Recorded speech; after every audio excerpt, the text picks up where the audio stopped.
After adding them in, they took refuge deep in the undergrowth.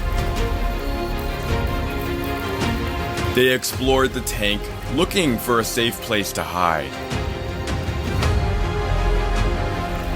This one had walked right past a web. A jumping spider nest. This nest was built with one goal in mind: to protect her young. For now, she closes off the door and seals herself in.